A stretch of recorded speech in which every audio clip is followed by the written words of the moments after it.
The distinction between leaders and managers is one that is very widely understood and used, and it's of great practical benefit. Leaders do manage and managers do lead, but the two activities are not synonymous. Leadership and management are different. They are distinctive and complementary. Each has its own functions and characteristics, and both are necessary for the organization to fulfill its divine purpose. Many pastors are great spiritual managers. They're excellent shepherds. They love people, they have well-developed people skills that enable them to minister one-on-one in sensitive situations. They genuinely care about the people, and they find satisfaction in helping them work through their problems. They effectively oversee the Sunday morning meeting. They put together a program that will inspire, challenge, and invigorate the people. And then during the week, they're available to counsel, comfort, and help the people work through their problems. Certainly, this is not bad, but it's not necessarily leadership. Management is a set of processes that can keep a complicated organization of people running smoothly. Leadership is a set of processes that creates organizations in the first place or changes them to be what they could or should be. Management deals with complexity. Leadership deals with change. Remember, leadership means movement.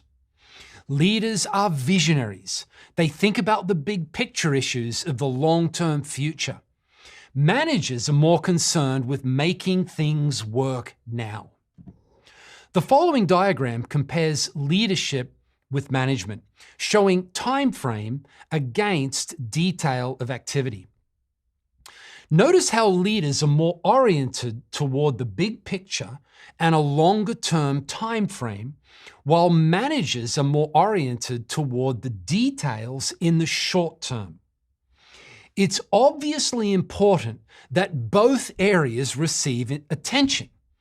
If everyone spends all of his time on visionary thinking, up in the top right-hand corner, there'll be plenty of dreaming but no action. However, if the only area of concern is the bottom left-hand corner of the diagram, there'll be much activity without integration, cohesion, direction, or long-term purpose. Someone said this: action without vision is just passing the time. Vision without action is dreaming. A healthy organization needs both leaders and managers. Now remember the three parts of leadership: direction, alignment, and achievement. Both leaders and managers deal with all three, but they do so in different ways. In addition, leaders and managers will also have significant personal differences. In the next 4 sections, we'll learn more about these differences between leaders and managers. At the end of each section, there'll be an exercise that will help you to see where you are on the continuum between leader and manager. There are lists of the characteristics of leaders on the left hand of each table and the characteristics of managers on the right side. In between, there's a space in which you can assess yourself on each of these characteristics. As you meditate on the specific differences between leading and managing, please think about how you usually function and write leader or manager in the middle space, according to what best represents your thoughts and behavior. If you favor neither one, leave it blank.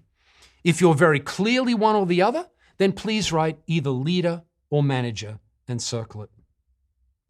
There are no right answers. Please be honest with yourself. The answers you give will form an inventory for your own self-analysis, and I think you'll find this very useful.